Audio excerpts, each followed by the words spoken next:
season's nearly halfway gone. So let's take a minute to appreciate all that's gone on.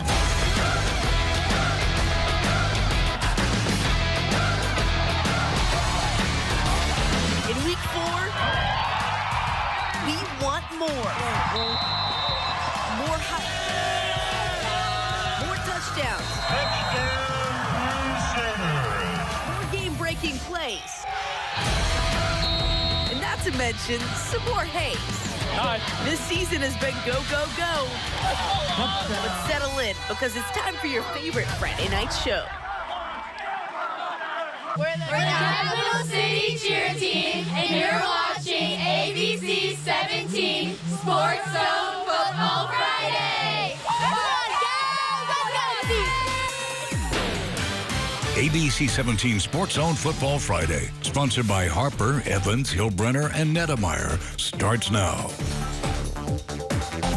What is up, everyone? Welcome into week 4, if you can believe it, of SportsZone Football Friday. I'm ABC 17 Sports Director Natalie Jones, alongside Kyle Holmes. Kyle, Battle and Hickman were playing for a heck of a lot more than just city bragging rights tonight out at Alumni Stadium. I'd say so, Natalie. These crosstown showdowns just mean more a little bit, don't they? Not only is these two schools walking away with their first W of the year, the Cupies had their eyes set on putting a decade's worth of misfortune against the Spartans behind them. Get this, Hickman has never beaten Battle in 9 all-time meetings between the two programs. There was also no shortage of personal motive on both sides for seeking that long-awaited first win. Hickman head coach Justin Conyers and Battle head coach Matthew Herman, two old friends who were on the Spartans coaching staff together for 6 years, facing off and trying to change the trajectory of their seasons. This one's fun. Scoring started quickly. First Spartan drive of the game, Chris Brown cuts through a gaping hole at the line, and he's got nothing but grass in front of him.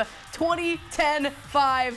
Touchdown. Turned on the Jets. Sure did. 6-0 lead for Herman's team out of the gates here. But the Cupid defense began to step up. Battle back to pass. But look at this. Elijah Dodson stops them dead in their tracks. No scoring for a little bit. Good play from both of the defenses. Actually takes till the end of the first quarter for a response, but what a response it was from Hickman, guys. Brendan Bursey hits Elijah Tatum on the outside. He's got blockers, plenty of room, and he's rumbling down the sideline. He is going home. Extra point is no good, so we're now knotted at 6 in rivalry action. And from there, yeah, the floodgates opened. Fun to see what this offense can do. Bursey fires a dot to Carter Holiday. He went quite a ways here. Are they going to bring him down? Just barely. He would put the Cupes in the red zone, though. Big game there, and another senior going to finish it off in the barn. Bursey feeling pressure, scrambles, lifts one up, looking for zones, and Bubby Buckets has the hops, everyone. The big man. Brock Camp hauls it in for his 6th TD of the season. 14-6 Battle up after the 2-point conversion. I think he saw the camera, Kyle. Hello, boys. Thanks for coming to say hi. Cupes will also add another house call on before half. Bursey hits Holiday. Nice pitch to Ray John Rayner, and that is a house call. Hickman wins 34-20. Fun fact, it's the first time these seniors have ever won a home football game. Big time. Congratulations to them. Senior night at RB tonight. Bruins recognizing a talented senior class, including key guys on a high-powered offense. Capital City's in town for a battle between 2 of the 4 remaining CMAC teams with undefeated conference records. The Cavs had their eyes set on spoiling senior night. Evan Schaefer breaks a tackle, stays on his feet for a first down carry. Cap City is in the red zone, and the Cavs just kept marching down the field. The triple option can be tricky, guys, as you can tell. Schaefer bolts up the middle and into the crib. Cap City up 6-0 after the opening drive. The RB offense was ready to respond, though. No one open on one side of the field. Brady Davidson breaks to his left and lifts up an absolute dime to Drevin Seaman. That was beautiful. Great catch. Great pass across the board. Bruins were not able to capitalize on that big play, though, but it did not take long for the Bruin offense to start cooking again. Davidson kicks it out to Derek Young, spins his way out of a few tackles, and goes up the sideline for a big gain. Then Rockbridge finds the end zone. A senior-to-senior connection. Davidson to Devin Holt for a 26-yard touchdown strike. RB takes a 7-6 lead in the second quarter. That connection was just starting to heat up, guys. Less than 2 minutes until half. Davidson airs it out and finds, guess who? Devin Holt, who's all alone No one's going to catch him. That's an 84-yard score. The Bruins stay unbeaten against CMAC opponents 25-13. Congratulations to Rockbridge's homecoming king and queen, Reese Minix and Claire Buki. I'm going to start calling them Brady Bombs. Nicely done. The Jefferson City Jays are hosting some smack shit for homecoming. First quarter, quick start. Kendrick Johnson will scoop up the ball and bring it in to the 2-yard line. Nice momentum play here and same drive. Handed off to Tavian Davis. He's going to fight through to put Jeff City on the board. 7-0 start. Jeff City's homecoming court is loving the lead here. Second quarter, though, Smith Cotton had an answer. Bo Gray breaking through the Jeff City defense. And, guys, he's going to do a 71-yard house call. Shout out to the guys giving those blocks to lead the way. That's what I'm saying. He's trying to spoil homecoming here, but that's not all for Smith Cotton. A little later, Emmanuel Neal gonna jump the route and leaps up for a nice interception. No worries though, Jays. We'll get the ball right back with no damage, and we'll take advantage. Kendrick Johnson snags this one for a 27-yard gain in the red zone now, and the Jays up 21-7, courtesy of this touchdown with 6 seconds left until half. Good night for your Jeff City homecoming queen. That's Deja Miles, and king Kendrick Johnson as the Jays win 35-28. The undefeated Blair Oaks Falcons are paying a conference visit to the California Pintos tonight. The Falcons came out of the gates red hot. Right off the jump, Jackson Engelbrecht takes the opening kickoff, 75 yards to the crib. I don't think anybody is going to be catching him. 7-0 Falcons right out of the gates. Next Blair Oaks possession, Tyler Bax. We know he can make plays. He's going to roll out and find his buddy Brady Dapkus. This is a 24-yard house call on 4th and long, a 2-tutty lead in California. And I'm telling you, the duo of Bax to Dapkus was one to watch tonight. They hook up again and again. This time, Bax hits Dapkus on the outside, and he's storming down the field to get the Falcons into the red zone. And Bax is going to take it all the way home, calling his own number for a touchdown. Blair Oaks soars to a 63-7 win.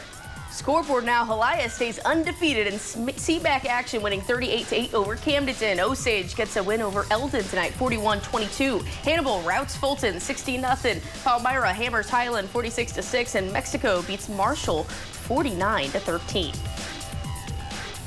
Well, 2 undefeated teams run on to Gene Reagan Field, but only one gets to stay perfect. Southern Boone and Boonville are battling to start the season 4-0 in a Tri-County Conference grudge match. That's next.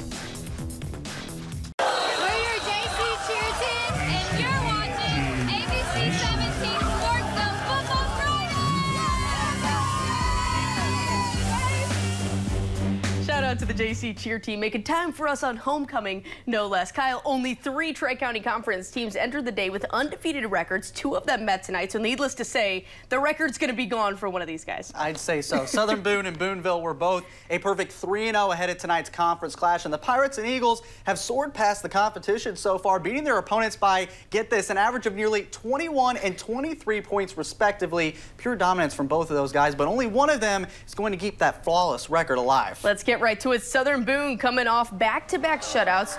Boonville working to build on their thriller last week against H-Town. We got some fun in store tonight. Soboco starts off strong. First drive of the game, Tanner Shelton gets the handoff. And look at this, Kyle. He's plowing through traffic. You can't drag the man down. Toughing it out there. Finally get him down. Big pickup for his Eagles, and the Eagles would finish that drive off with a field goal off the foot of Price Bonnet. Southern Boone has itself a 3-0 lead. Later in the first quarter, Pirates with the football now, looking to pass, but Jace Wren jumps the route, and that's a pretty big Eagle interception. Nice momentum play. The Pirates would have a response, though, before halftime in front of their home crowd. Look at this beauty of a pass to Landon Kahns, and nice catch there too. That's a touchdown. Beautiful pass, beautiful catch. We love it. Boonville wins to stay unbeaten, 13-3. It's a battle of the Panthers in northern Boone County tonight. Centralia hosting Monroe City in front of a nice crowd tonight. And I'll tell you guys, this game lived up to the name. Rex Bryson hands the ball off to Lucas Schumann, but look out, guys. He decides to let this one fly. Whew, the nice trick catch. play not only fooled the defense, but also our camera guy. And if one trick play works, how about another? Bryson snaps the ball, but he doesn't have it, guys. It's a direct snap to Deke Maynor. He's going to run it all the way in for the touchdown. We've got a 21-14 ball game on our hands. Don't forget about that Centralia defense, though. Monroe City's Dylan Ross gets stuffed at the line by an army of Panthers. Nicely done. Run game not working, but the Monroe City passing game was. Wyatt DeGrave finds Ashton Price for a huge game. This was a close one, but Monroe City comes back to win 36-34. Still been a heck of a start to the season for Centralia. Scoreboard now, Hallsville picks up the first win of the Paul Stevens era, 46-15 over Macon. Tolton blazes past Summit Christian Academy tonight, 43-23. West Rand edges past Fayette, 34-21. Russellville beats Afton, 34-22. North Callaway falls to Bowling Green, 50-8. South Callaway gets the win for the Kingdom, though, beats Montgomery County by 2 scores, 35-19. El Dorado Springs goes big over Versailles, 49-8. Marceline drops a big one against Milan, 40-14. And their rival Brookfield leads Polo 54-20 in the third quarter. Kyle, Moberly's working to right this ship following an uncharacteristic kind of start to the season here. Yeah, for just the second time in the last decade, the Spartans are winless through their first 3 games of the year. They face some challenging opponents during that span, 3 teams with a combined 6-4 record, but 1 win is all it takes to change the trajectory of their season. But Moberly's schedule is not lightening up, guys. Spartans welcoming an undefeated Kirksville team to town, hoping to hand the Tigers their first L of the season. Nice start for Moberly with a big pass down the field, but they come down with the interception. Nicely done, but by the second quarter, Kirksville really starting to show out here. Some Tiger fans drove up and had themselves a wide out. First touchdown of the night was from Kirksville's Jace Kent, trucking his way in for 6. Greg Nesbitt out of retirement and is leading Kirksville to one of their best seasons in history so far. And in the final quarter, Moberly finally found the end zone after Kirksville scored back-to-back touchdowns in third, but it was just not enough to stop the Tigers. Kirksville gets the W on the road, 28-7. Well, it is court-warming time for the Bulldogs out in Harrisburg tonight, hosting Salisbury. Nice crowd out there. Home team gets on the scoreboard first near the end of the first half. Trace Combs, look at this, hits Bryce Ott over the middle. Nice catch for a big score. Nicely done out there, guys. This Harrisburg defense also showed up pretty big tonight. Can you guess who? It is Ott again, this time with a massive hit on defense. Harrisburg and Salisbury, its first loss of the year, 36-30 is the final tonight. Scoreboard now, Paris dominates Northland Christian 74-8. Lynn beats Missouri Military Academy 24-7. Tipton shuts out Windsor 18-0. Van Far wins a close one with Mark Twain 28-26. Wright City cruises past Louisiana 49-14. St. Clair takes down Sullivan 21-7. And St. James gets the dub over Owensville 24-6.